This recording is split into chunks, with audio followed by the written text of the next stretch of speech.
subscribe now and press the bell icon. Never miss an update.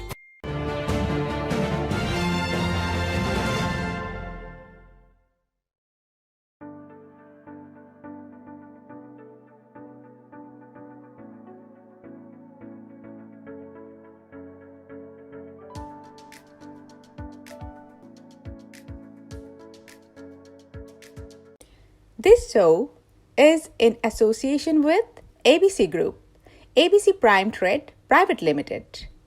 Mobile number +91 9845 002803. Namaste, konnichiwa. Welcome to the Nupur Tiwari Show. Let's talk business. And today too, we have the same guest from last week, and he is none other than Mr. Ketan Rawal. So Ketan Rawal ji, welcome back.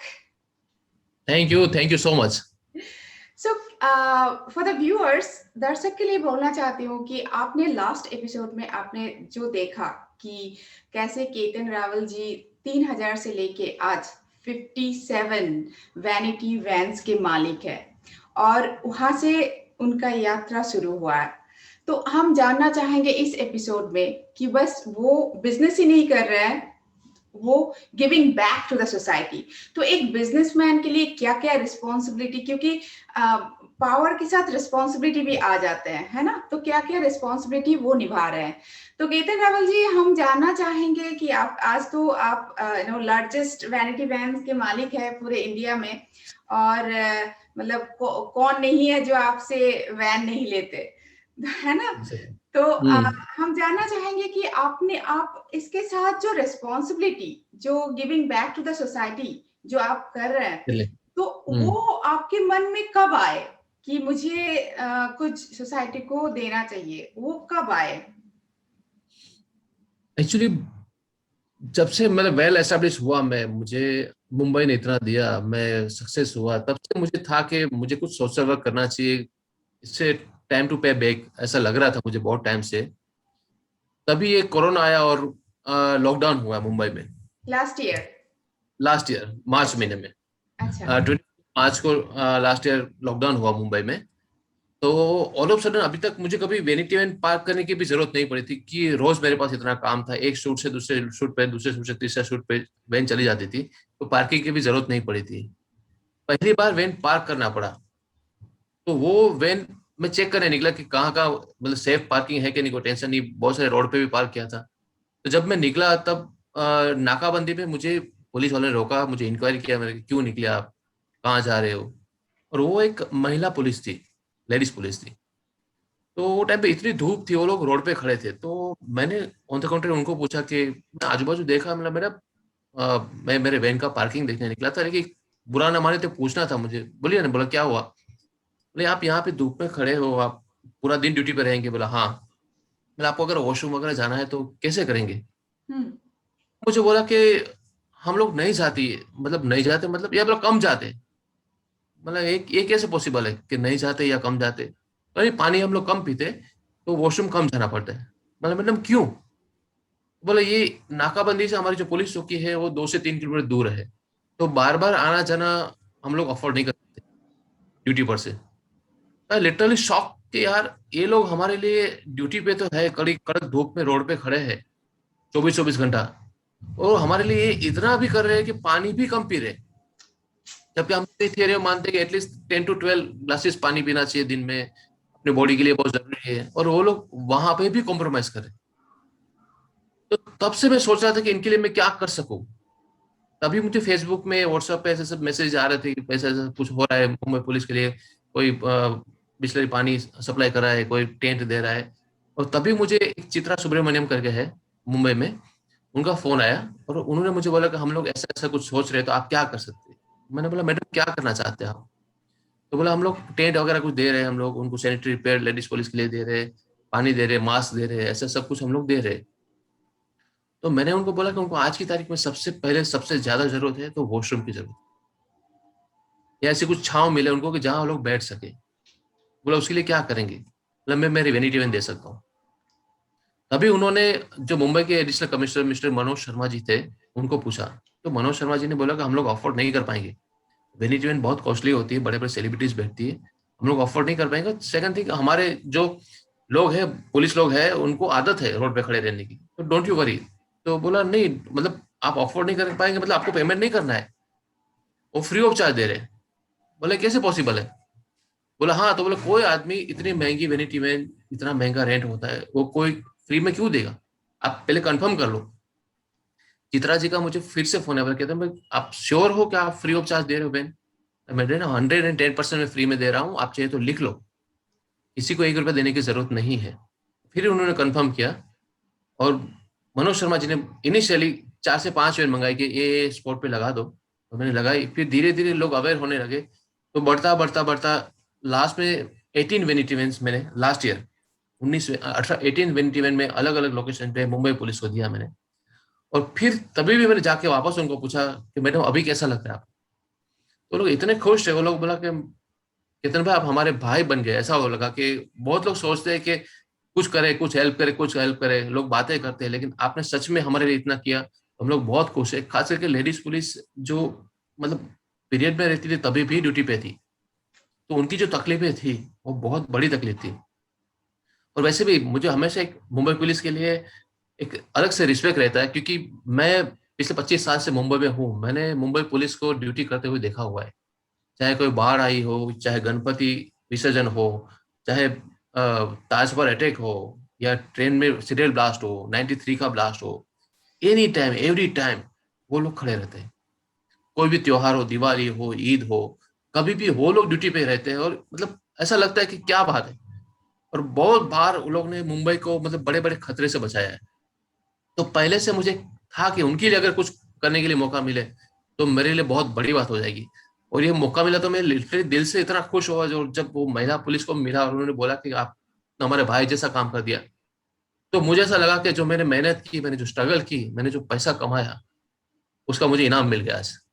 तो बहुत अच्छा लगा मुझे वो, और वो करने के लिए मौका मिला। सेम इस बार भी जब लॉकडाउन हुआ तो सब पुलिस स्टेशन को मालूम था, तो तुरंत मुझे दूसरे दिन से ही फोन आना चालू हो गया। कहते हैं आप इस बार कर पाएंगे क्या? मतलब बिल्कुल सर, आप बोलिए कब करना है और कहाँ भेजना है। तो इस बार भी मैंने फिर से उन लोगों को वेनिटी में देना चालू कर दिया। और इस बार थोड़ा एक्स्ट्रा करके मैंने डॉक्टर्स जो मुंबई में कोविड सेंटर्स है यहाँ पे नेस्को वगैरह में, तो वहाँ के जो डॉक्टर्स है उन लोगों को भी प्रॉब्लम हो रही थी, उनके नर्सिस को सबको रेस्ट करने के लिए, बाथरूम जाने के लिए, वॉशरूम के लिए।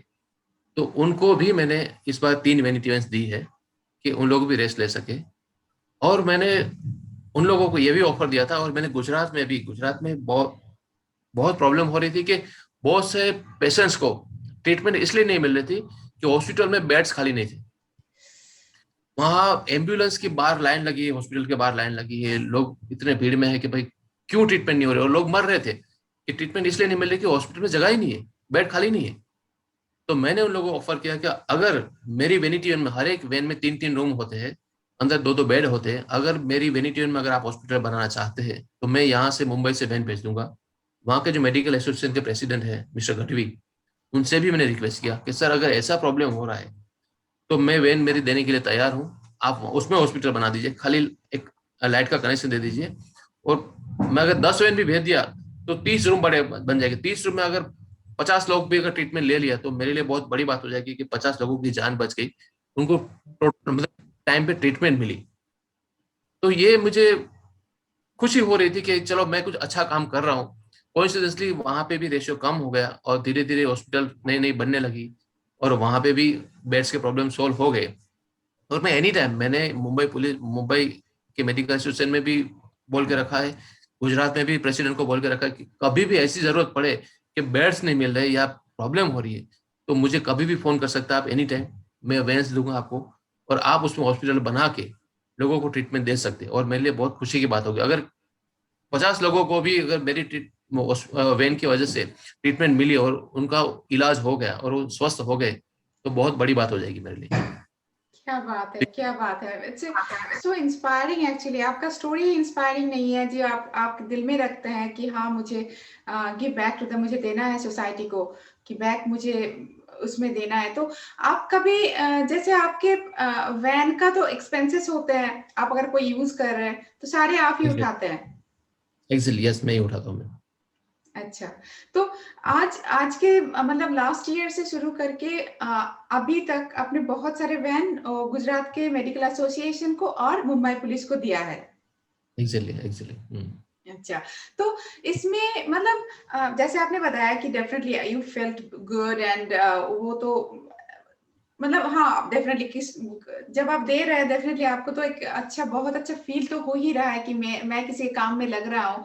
लेकिन ये जो फीलिंग ये बस कोविड ही कोविड के लिए अभी आपने किया, उससे पहले आपका ये फीलिंग था या मतलब हमेशा से था कि हाँ मुझे कुछ करना है सोसाइटी के लिए, बस मैं अभी बिजनेस को ग्रो कर रहा हूँ उसके बाद मुझे सोसाइटी को थोड़ा सा देना है, ये जो फीलिंग वो कब से आया और क्यों आया? नहीं, फीलिंग तो पहले से था मेरे पास। कुछ नहीं था, मैं स्ट्रगलर था तभी भी। एक वो इनहेरिटेंस है, मतलब मेरे माँ बाप से ही मुझे वो आया है कि जो हमसे कुछ मतलब जो लोग स्ट्रगलर है या कम पैसे कमाते हैं, जो तकलीफ में है, गरीब है, उनके लिए कुछ ना कुछ हमारा फर्ज बनेगा। अगर कुदरत ने हमको इतना अच्छा दिया है, हमको वेल एस्टेब्लिश किया है, तो हम्म। हमारा फर्ज है कि ऊपर वाले ने हमको वो निमित्त बनाया है, हमको एक कि आपके जरिए ये काम करे। एक्चुअली हम लोग कुछ नहीं करते, करने वाला ऊपर वाला है, भगवान है, ईश्वर है या अल्लाह है। वो हमको सब कुछ कराता है। उससे ज्यादा मजबूत या उससे ज्यादा पैसे वाला कोई नहीं है। वो हमको अगर निमित्त बनाता है कि आपके थ्रू ये आदमी को, इनके इतने आदमी को हेल्प मिल सके। जैसे मैंने मेरे करियर शुरू किए थे गुजराती थिएटर में बैक स्टेज करते हुए, तो मैं वहां से इतना कमाया नहीं, लेकिन जब मुंबई में जब पहली बार मैं आया तो वो थिएटर ने मुझे पहला काम और पहली कमाई मुझे दी थी। 75 रुपीज ही दिया था पर डे, पर शो। हाँ। लेकिन वहां से मेरी करियर शुरू हुई थी, वहां से मुझे एक मुंबई में रहने का रीजन मिल गया था, एक मौका मिला था कि मैं रुक सकूं मुंबई में। तो मैं आज भी नहीं भूला हूं मैं। जैसे ये लॉकडाउन हुआ तो थिएटर्स आज भी पिछले 1.5 साल से बंद है मुंबई में। हम्म। तो उनमें भी जो छोटे छोटे कलाकार थे, छोटे छोटे टेक्नीशियन, मतलब स्पोर्ट बॉय हो, लाइटमैन हो, सेटिंग वाले लड़के हो, और ये छोटे एक्टर्स हो, उन लोगों के पास काम नहीं है। शूटिंग्स बंद है, थिएटर बंद है। तो उनको भी मैं पिछले 10 महीने से एवरी मंथ 100 से 150 राशन किट्स दे रहा हूं उनको, कि कम से कम उनको खाने की प्रॉब्लम नहीं हो, 2 टाइम खाना भी मिल जाए। तो इंसान को जो बेसिक नीड है, बेसिक जरूरत है कि भाई खाना तो मिलना चाहिए आदमी को, तो वो देने की भी मैं कोशिश कर रहा हूँ। और अगेन मैं ये बोल रहा हूँ कि ये मैं नहीं दे रहा हूँ, ऊपर वाले ने मुझे वो निमित्त बनाया है कि मैं, मेरे जरिए उनको 2 टाइम का खाना मिल रहा है। 100-150 फैमिली मेरे जरिए कहीं गुजारा चल रहा है उनका। तो अच्छा, अगेन थैंक तो आप गॉड। 100-150 फैमिली का आप लास्ट ईयर से देखभाल कर रहे हैं? पिछले 10 महीने से। पिछले 10 महीने से? Yes yes. वाओ! पिछले 10 महीने से आप कर रहे हैं, तो मतलब आपका ये जो मतलब आपने भगवान ने डेफिनेटली आपको इतना दिया और ये जो आप दे रहे हैं तो इसमें मतलब इंसान का तो ये होता है ना, अरे मैं दे रहा हूँ, मेरा कम रहा है, कम हो रहा है, ऐसा कुछ कभी फीलिंग हुआ? नहीं हुआ? नहीं हुआ है, क्योंकि मैं तो अनेक बार ऑब्जर्व किया है, हम जो देते हैं ना उससे 10 गुना ज़्यादा ऊपर आ वाले जाते हैं। ज्यादा जाते हैं। मैंने हुँ। मतलब वर्ल्ड का बेस्ट अगर अकाउंटेंट को है तो ऊपर वाला है वो। उनके पास बराबर हिसाब रहता है, क्या देते हो क्या देना है। तो हम लोग जो देते हैं उससे 10 गुना। मैं बोलूँ ना कि मैंने जिंदगी में नहीं सोचा था कि मैं 57 वैनिटी का मालिक बनूंगा। और मेरे जो पहले से ये मेरा एटीट्यूड था कि सोसाइटी के प्रति, या जो मेरे आजू बाजू के इर्द गिर्द के लोग हैं, मेरे फैमिली से जो जेन्युइन तकलीफ में है, मेरे दोस्त हो या कोई भी जो जिनको मैं नहीं जानता वो भी, लेकिन आजू बाजू में है, उनको तकलीफ है, तो मैं हूँ, मेरी वाइफ हो, मेरे बाबूजी और मेरे मुझे मेरी माता का भी वही है, नेचर है कि एवरी मंथ कुछ ना कुछ एक 10%। मेरी मम्मी मुझे बोलती है कि एवरी मंथ जो हम कमाई करते हैं उसका 10% हिस्सा हम किसी भी, या तो गरीब लोगों के लिए, या किसी मंदिर में, या किसी मस्जिद में, या कहीं पे भी डोनेशन देना चाहिए, क्योंकि ये हमको ऊपर वाले ने दिया है। तो उनका हिस्सा समझ के उनके लोगों को देना चाहिए हमको। तो पहले से एक संस्कार में था एक कि ऐसा कुछ करना चाहिए। तो वो मैं अगेन बोलता हूँ कि ये ऊपर वाले की कमाई, मतलब वो है कि उन्होंने हम मुझे ये लायक बनाया कि मैं लोगों को हेल्प कर सकता हूँ। मुझे अभिमान करने का कोई हक नहीं है। अगर वो चाहे तो एक दिन में बाजी पलट सकते हैं, तो उन्होंने अगर मुझे लायक बनाया कि मैं एक 3,000 रुपये लेकर आके मुंबई में आने वाले कितने लोग, लाखों लोग हैं मुंबई में स्ट्रगल करने के लिए, बहुत लोग आते हैं, लेकिन मुझे ही चुना इतना बड़ा बनाने के लिए ऊपर वाले ने, तो वो उनका कुछ तो हक बनता है, रीजन होगा। कुछ तो रीजन होगा। हाँ। और रीजन यही है कि अगर मेरे में वो अंदर से गट्स है कि मैं लोगों को दे सकूं वापस, बाकी सबको नहीं देता है ऊपर वाला, ऊपर वाला भी उनको ही कि जिनको उनके पैसे कहाँ पे खर्च करना वो चीज मालूम है। हम्म। मुझे वो लायक बनाया भगवान ने, तो मेरा फर्ज बनता है, मेरी ड्यूटी है कि सोसाइटी के प्रति कि मुझे उनको पे बैक करना चाहिए, क्योंकि सोसाइटी नहीं, मुंबई ने ही मुझे दिया हुआ है, ये इंडिया भारत ने ही मुझे दिया हुआ है, तो मेरा फर्ज बनता है कि उनको मुझे पे बैक करना चाहिए। ये मेरा काम, इसलिए मैं दे रहा हूँ फ्रेंकली, और आगे भी देता रहूंगा। और ऊपर वाला मुझे लायक बनाए रखे हमेशा कि मैं लोगों की हेल्प कर सकूं, मैक्सिमम लोगों की हेल्प कर सकूं। मैं बहुत से लोग ऐसे हैं जिनको मैं जानता भी नहीं हूं, मैं इतने सारे लोगों के, मतलब जैसे फेसबुक में थोड़ा रिवील हुआ कैसे ऐसे कर रहे हैं, तो बहुत से लोगों की बच्चों की फीस भरने की प्रॉब्लम है, किसी को घर का लाइट बिल भरने के लिए प्रॉब्लम है, किसी को मेडिकल का प्रॉब्लम है। सबको जितना हो सके इतना हेल्प कर रहा हूँ मैं, किसी को 2,000, किसी को 5,000, किसी को 10,000, जितना हो सके उतना हेल्प करने की कोशिश कर रहा हूँ मैं। और अगेन मैं वही बोल रहा हूँ कि भगवान मुझे वो लायक बनाए रखे कि मैक्सिमम लोगों को मैं हेल्प कर सकूं। क्या बात है। जैसे अभी कोविड के वक्त बहुत मतलब जो जब क्राइसिस चल रहा था, तो 2000 का ऑक्सीजन कोई 20,000 में बेच रहा था, है ना? ऑक्सीजन ही बराबर। नहीं, बहुत कुछ ऐसे चल रहा था। तो उनके बहुत। लिए आप क्या सोचते हैं कि इन लोगों का क्या कॉन्शियसनेस नहीं है, या ये लोग जानते नहीं है कि आप इस पैसे से वो थोड़ा सा पैसे से क्या कर लेंगे वो लोग? मतलब आप क्या सोचते हैं इससे, क्यों लोग ऐसा करते हैं? बहुत बहुत हर्ट होता है जब ऐसा कुछ होता है, किसी को आप ब्लैकमेल कर रहे हो। मैं एक आपको एक छोटा सा एग्जांपल बताता हूँ। रिसेंटली हम्म। गुजरात में मेरा गांव है, वहां पे जो कोकोनट आता है ना, नारियल पानी, नारियल, हाँ। नारियल पानी वो हाँ जी। 20 में मिलता था। 20 रुपए। अभी 20 रुपीज में पर पीस, 20 रुपीज में मिलता था। तो हाँ। 10 लोग जो पेशेंट है उनको वो देना पड़ता है, तो देते थे। हम्म। जैसे कोविड निकला, बहुत से लोग पॉजिटिव आ गए, तो वही नारियल के वो लोग ने 20 रुपए का 100 रुपया कर दिया, 100 रुपीज बेचने वाले लोगों ने।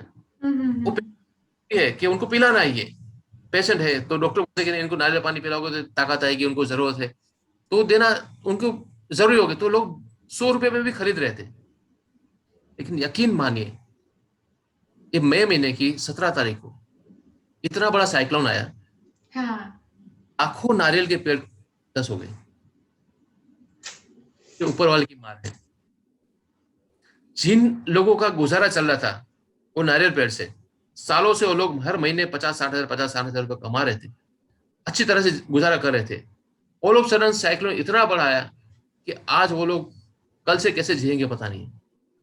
जो 20 का 100 रुपया लिया ना, जो 50 हजार रुपया कमा रहे थे, उनका उन्होंने सोचा कि महीने का 5 लाख कमा लेता हूँ, ये 2 लाख 2-2.5 लाख रुपए कमा। तो जो भूख है ना, ये शॉर्टकट है, तो ऊपर वाला सब कुछ चीज देखता है, आपको नहीं पता है। हम्म। लोगों की दुआएं लगे ना लगे, लेकिन बद्दुआ 100% लगती है, तो किसी की बद्दुआ मत लो। बहुत अच्छी तरह से आपने बोला इसे। एक्चुअली वही हम समझते नहीं है, और जो मतलब कोविड के टाइम में तो जब ऑक्सीजन ही नहीं, बहुत कुछ का ब्लैकमेल, मतलब बहुत लोग का। ब्लैकमेलिंग हुआ। हाँ, और मतलब रेमडेसिविर इंजेक्शन लोगों ने डुप्लीकेट भी बनाए। और आप कहाँ जाओगे, ये सब पैसे कमा के आप कहाँ जाओगे?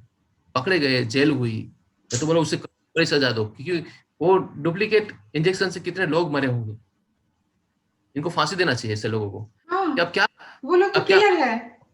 आप, हाँ किलर है एग्जैक्टली। ये लोग ने मर्डर किया है, उन हम्म। इतने लोग ने मर्डर किया है, डुप्लीकेट इंजेक्शन बेच के इतने लोगों का मर्डर किया है।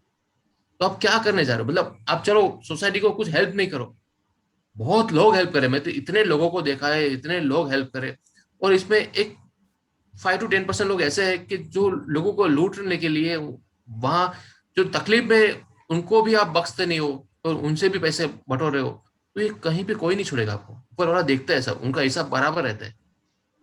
और तो सबसे खराब लगता है कि भारत में ही क्यों होता है, क्योंकि हमारे संस्कृति इतने अच्छे हैं, क्यों होता है भारत में ही ऐसे?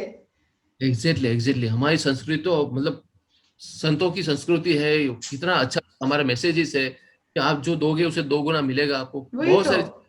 हाँ, लोगों के प्रति दया होनी चाहिए, प्रेम होना चाहिए, भावना होनी चाहिए। वो सब खत्म होके लोग ऐसा क्यों करते हैं समझ में नहीं आता। वही मतलब समझ में नहीं आता। लेकिन ये सब जैसे आप जैसे लोग जो इतना अच्छा काम कर रहे हैं कि आशा करता है कि लोग स्पेशली आज के यूथ आज के जनरेशन और जो लोग ऐसा काम करते हैं वो लोग भी इंस्पायर होंगे। और मतलब देखने से भी ये लोग सीखते नहीं है, तभी खराब लगता है कि देखते हैं फिर भी सीखते नहीं है। और इन द एंड तो खराब ही होते हैं। इधर आप जेल जाते हो या खुश नहीं रह सकते, ऐसे कुछ पैसे बना नहीं, के आप खुश नहीं रह सकते, कुछ है नहीं ना? रह किसी सकते। को मार के। आपको हाँ, रात को नींद नहीं आती है। मैं बोलूं, अगर हाँ। आपने अच्छा काम करते हो तो रात को अच्छी नींद आती है, आपको एक सेटिस्फेक्शन मिलता है कि मैंने आज एक अच्छा काम किया है। उनकी जो खुशी होती है ना, वो खुशी अलग ही होती है। बहुत अच्छी तरह से आपने बोला। मतलब मुझे इतना अच्छा लग रहा है आपका इंटरव्यू लेते हुए कि मैंने आपका फर्स्ट एपिसोड किया जिसमें आपने बताया कि आपने कहाँ से 3,000 से आज 57 वैनिटी वैन का मालिक है। आज आप बोल रहे हैं कि मैं I am giving back to the society whatever way I can. Vanity van हो, आप इतने परिवार का 10 महीने से आप उनका गुजारा आप देख रहे हो, और बाकी जो छोटा मोटा 5,000 10,000 आप दे ही रहे हो किसी का। तो मतलब इतना इतना इंस्पायरिंग आपका जर्नी रहा, अभी भी चल रहा है। तो मैं चाहती हूँ कि आज के जो यूथ है जो अभी बिजनेस चालू कर रहा है, जो आगे बढ़ के उसके ड्रीम है कि बहुत कुछ करना चाहते हैं, उसके लिए मैं चाहती हूँ कि आप थोड़ा सा कुछ उनको बोलिए, और कैसे स्पिरिचुअली भी और बिजनेस वाइज भी, कि उनको सक्सेस के लिए क्या रूल उनको फॉलो करना चाहिए। मैडम, सक्सेस के लिए मैंने लास्ट एपिसोड में भी आपको बताया और आज भी वही बोलना चाहूंगा कि आप हार्ड वर्किंग हो और नियत अगर आपकी साफ है तो आपको सक्सेस मिलना ही मिलना है। ये 110% है। आपको कोई रोक नहीं सकता है अगर आपकी नियत साफ है और हार्ड वर्किंग है। तब हम्म। ये तीसरे फिल्म है, दूसरे फिल्म है, तीसरे फिल्म है, आपको 100% सक्सेस मिलना ही है। उनकी उसमें कोई दो राय नहीं है। लेकिन वो जरूरी है कि आपको लाइफ में हार्ड वर्क करना ही है, आपको नियत साफ रखना है। हम्म। हो गए तो बहुत बड़े बड़े स्कैंडल बाहर आते हैं। आपको मालूम है कि आज आपने एक खुशी पाली, आप करोड़पति बन गए, आप मिलियनर भी बन गए, लेकिन हम्म। कहीं ना कहीं आपकी जो लाइफ का एक मोड़ ऐसा आता है कि कुछ काम नहीं आता फिर। और बेसिक, अगर मैं तो यही लोगों को बोलूंगा कि बेसिक रिक्वायरमेंट क्या है, जरूरत क्या है आपकी। एक सर्टेन पॉइंट के बाद आप पैसे के खा नहीं सकते। आप पैसे वो तो है। पैसे खा नहीं सकते। आपको खाना है, चाहे रोटी खानी है, चावल ही खाना है, अनाज ही खा पाओगे आप। पैसे या सोना खा के जी नहीं पाओगे आप। तो एक अच्छी बात है अगर आप एक्स्ट्रा कमा रहे हो, आप रिच हो, आप बड़ी गाड़ी में घूम रहे हो, सब बात बराबर है। लेकिन उसके बाद भी लोगों की भूख मिटती नहीं है। और भी कमाना है, और भी कमाना है, और भी कमाना है। और वो कमाओ, कोई बात नहीं, अच्छी बात है, शौक होना चाहिए, लोगों को बड़ा बनना चाहिए, एम्बिशियस होना चाहिए। लेकिन किसी और को कुचल के या कुछ गलत काम करके, शॉर्टकट काके पाके या देश का नुकसान करके मत कमाओ। वो पैसे कोई काम नहीं आएगा। अगर आप ईमानदारी से अगर पैसे कमा रहे हो, कुछ भी क्राइम किए बगैर अगर पैसा कमा रहे हो, आप रतन टाटा बनो। एक ही बात बोलूंगा मैं, आप रतन टाटा बनो। जो क्या सोसाइटी बात को है। इतना दे रहे हैं, देखिए उनकी ना, वो तो एक उनको इंस्पिरेशन है, मतलब देवता जैसे मान, हाँ। एग्जैक्टली एग्जैक्टली अगर कुछ सीखना है तो मेरा मेरा तो आइडल है मिस्टर रतन टाटा। कि हम्म। आज इतनी एज में भी आज लोगों के लिए इतना कुछ, 1,500 करोड़ रुपया अगर किसी को देना है गवर्नमेंट को, इस सबके बस की बात नहीं है। और फिर भी एग्जैक्ट। हाईएस्ट टैक्स पेयर है आदमी, इतना सोसाइटी के लिए कर रहे, इतने बड़े आदमी हैं। तो उन्होंने जो ईमानदारी से पैसे कमाए और आज सोसाइटी को बैक दे रहे हैं। अगर बहुत से लोग आप जानते हैं हमारे इंडिया से बड़े बड़े स्कैंडल करके 9,000 करोड़ के स्कैंडल करके आज भाग रहे हैं, कोई लंदन गए, कोई अलग अलग कंट्रीज में भाग गए, क्या चेन से सो पाएगा आदमी? हजारों केस चल रहे हैं उनके ऊपर, कंटिन्यूस, मतलब तलवार लटकती है सर पे कि कब जाके कौन पकड़ लेगा, कब जाके जेल में चले जाएंगे। तो वो पैसा, वो अरबों खरबों रुपया किस काम का, अगर आपको रात को चैन से सोने नहीं दे? उतना पैसा तो नहीं खाओगे ना आप। लेकिन अगर हाँ। पैसा कमा लिया और लोगों के पैसे स्कैंडल करके, आप चीटिंग करके, बैंक में स्कैंडल करके आपने पैसे कमा लिए, आपने, आपके दिमाग था उसने गलत इस्तेमाल करके आपने गलत तरीके से पैसे कमा लिए। लेकिन आज देखो, ऊपर वाले की मार पड़ती है, आज चैन से सो नहीं पा रहे हो, आज भाग रहे हो, आपका खुद की जमीन छोड़ के, आपका खुद का वतन छोड़ के आप अलग अलग कंट्रीज में भाग रहे हो। कि कहीं पकड़े नहीं जाए। क्या फायदा, टोटली। फैमिली के साथ में नहीं हो, आप किसी के साथ में नहीं हो। सुकून तब मिलता है आप फैमिली के साथ में खाना खाने के लिए बैठ सको, साथ में खाना खा सको और चैन से नींद सो पा सको। क्या बात है वो। ईमानदारी से जितना मिलता है उतना कमाओ कि हम्म। चैन से खाना खा सको। हाँ, तो मतलब केतन जी यही बोला, आज के जो एंटरप्रेन्योर है, आज के जो बिजनेस स्टार्ट कर रहे हैं, तो उनके लिए हार्ड वर्किंग बनो, ऑनेस्ट बनो, और जितना अच्छा इंसान बनना है वो बनो, क्योंकि हमें इस एग्जैक्टली दुनिया से एक दिन जाना है, तो कुछ अच्छा काम क्यों ना करके जाए खुद के लिए और ये पूरे दुनिया के लिए, है ना? कि जो एग्जैक्टली केतन जी ऑनेस्टी कर रहे हैं already, and he has honesty to do. बहुत जरूरी है। हर कोई भी फील्ड हो आपका, ऑनेस्टी बहुत जरूरी है। बहुत ऑनेस्टी जरूरी है। तो आपको किसी का डर नहीं लगेगा। हम्म। मैं मुझे डर नहीं है किसी का, मैं गलत काम नहीं कर रहा हूं तो मुझे डर नहीं है किसी का। नहीं तो आपको चार जगह से डर लगेगा, मुझे इनकम टैक्स वाला आ जाएंगे, पुलिस वाला आ जाएंगे, वो वाला आ जाएगा, फलाना आ जाएगा, मुझे ताना मार देगा। नहीं, आप गलत काम मत करो, आपको किसी की बाप की डर नहीं रहेगी, आप कॉन्फिडेंस से जी पाओगे। पूरी और उस तरह। बहुत अच्छा लगा Ketan ji, no I am so inspired कि लास्ट एपिसोड में भी आपने सक्सेस का जो मंत्र बताया, इस एपिसोड में आपने बताया कि कैसे दुनिया को गिव बैक देना है, कि आपके पास अगर है तो दे दो, उसके दुगनी आ जाएगी खुद के पास। तो this is such an, you are you know such an inspiring character. तो मैं चाहती हूँ कि आज के जो देख रहे हैं व्यूअर्स, आप प्लीज ऐसे ही हमें इंस्पिरेशन चाहिए कि स्वार्थी मत बनो। डेफिनेटली जैसे केतन जी ने बोला, उन्होंने बताया कि डेफिनेटली हार्ड वर्क करो, ऑनेस्ट रहो और give back to the society. I think यही है the secrets of the success, है ना Ketan ji? Exactly exactly exactly. मतलब तो आपका तो वही रखोगे, आपका एम वही रखोगे कि मुझे लोगों के लिए कुछ करना है। जो गरीब लोग हैं या कुछ कमजोर लोग हैं, उनके ऊपर अगर तरस है, आपको उनके लिए कुछ करने की भावना है, तो ऊपर वाला आपको वो जरिया बना ही देता है। ऊपर वाला आपको इतना दे देता है कि ले बांट। ऊपर वाला डायरेक्ट नहीं जाता है, वो आपको भेजता है, आपको एक निमित्त बनाता है। सब कुछ करने वाले वही है, ऊपर वाला ही है, वही सब कुछ करता है, लेकिन आपको निमित्त बनाता है। और उसकी खुशी होनी चाहिए आपको कि मुझे निमित्त बनाया है, मुझे ऊपर वाले ने इन लोगों को कुछ करने के लिए दिया है, तो उसमें बांटना चाहिए, उनके लिए कुछ करना चाहिए। Wonderful wonderful. तो इसमें मैं ये बोलना चाहती हूँ कि आप लोग भी, मतलब व्यूअर्स जो देख रहे हैं, जो एवरी वीक जो लेट्स टॉक बिजनेस देखते हो, बस बिजनेस ही मत कीजिए, बिजनेस के साथ साथ फिलांथ्रॉफी भी कीजिए, जो केतन जी Exactly. कर रहे हैं। तो बहुत अच्छा लगा केतन जी, इतने टाइम देने के लिए और इतना इंस्पायरिंग स्टोरी हमें सुनाने के लिए। एंड आई एम श्योर कि हमारा व्यूअर, स्पेशली द यूथ, बहुत इंस्पायर्ड है, और हमें और भी आप जैसे लोग हैं तो हमारा भारत और भी समृद्ध, Exactly. और भी हमारे जो आदर्श है उसके साथ विश्व गुरु जो हम लोग दुनिया को राह दिखाते हैं कि ना अच्छाई का, दिखाते हैं। तो और भी हम लोग आगे बढ़ते जाएंगे। एग्जैक्टली, मैं तो वही बोलता हूँ, अगर हर एक परिवार जो सक्षम है, वो अगर एक आजू बाजू के परिवार या उनकी फैमिली में से एक परिवार को संभाल ले। अगर कोई परेशान में तकलीफ में है, आज लोग बहुत सारे लोगों के पास काम नहीं है तो सुसाइड कर रहे हैं, घर चलाने के लिए पैसे नहीं है, सुसाइड करे लोग। तो अगर एक आदमी आके उनके पास ऐसा बोल दे कि मैं हूं ना, टेंशन मत ले, मैं संभालूंगा तुझे, एक दो चार महीने का सवाल है, बाद में उनको काम मिल जाएगा। हो सकता है कल ही काम मिल जाए, लेकिन आज की जो परिस्थिति है, इतनी कमजोर आदमी, एक बार एक क्षण ऐसी आती है कि आदमी टूट जाता है। आज अगर घर में परिवार में मतलब दो बच्चे हैं, वाइफ है, और मालूम पड़े एक हस्बैंड को कि कल से घर में खाने के लिए पैसा नहीं है, अनाज नहीं है, तो वो इंसान उनकी वाइफ को या उनके बच्चों से नजर नहीं मिला पाता है। और वही क्षण ऐसी होती है कि वो आदमी टूट जाता है, सुसाइड कर लेता है, कुछ भी गलत स्टेप ले लेता है। वो टाइम पे अगर आजू बाजू में से अगर उसको कोई आदमी ऐसा मिल जाए और वो बोले कि मैं हूं, टेंशन मत ले, ये ले एक महीने का राशन, तेरे घर पे खाने का तकलीफ नहीं होना चाहिए। अगर एक हर एक आदमी जो जो सक्षम है वो एक एक परिवार को भी संभाले, तो जो लोग सुसाइड कर रहे हैं, जो लोग तकलीफ में है, जो टूट जाते हैं या गलत स्टेप उठा लेते हैं, कम से कम वो बहुत सारे लोग बच जाएंगे। तो मैं तो सबसे दरख्वास्त वही, रिक्वेस्ट वही करूंगा कि आजू बाजू में नजर दौड़ाइए। अगर कोई तकलीफ में है तो जाके एक मोरल सपोर्ट दो उनको। कोई बात नहीं, आधा आधा खाएंगे, ले, आधा तू खा, आधा मैं खाऊंगा। थोड़े दिन की बात है, एक दूसरे को संभालना है। एक दूसरे को अगर संभाल लेंगे तो जिंदगी पर कोरोना नहीं रहने वाला है, या जिंदगी पर लोगों की तकलीफ नहीं रहने वाली।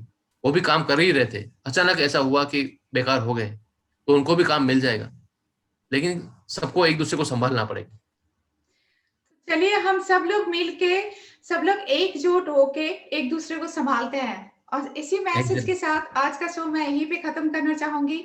बहुत बहुत धन्यवाद केतन जी, हमें समय देने के लिए और Thank you इतने so much. इंस्पिरेशन देने के लिए। और हम आगे भी चाहेंगे आपका और भी वैन आगे भी बढ़े और हम आपको फिर से बुलाए पूरे यूथ को इंस्पायर करने के लिए। Thank you so much. Thank you. बहुत बहुत धन्यवाद। और व्यूअर्स, ये थे केतन जी का स्टोरी और आई एम श्योर कि आप लोग बहुत इंस्पायर्ड है इससे। तो चलिए सब लोग मिलके बहुत सारे अच्छाइयाँ फैलाते हैं। सो बहुत बहुत धन्यवाद and I'll be with you tomorrow again with the Nupur Tiwari show. So for today that's all. Thank you so much. Subratri, good night, Rasmina Sai. Namaste. Thank you. Namaste. Thank you.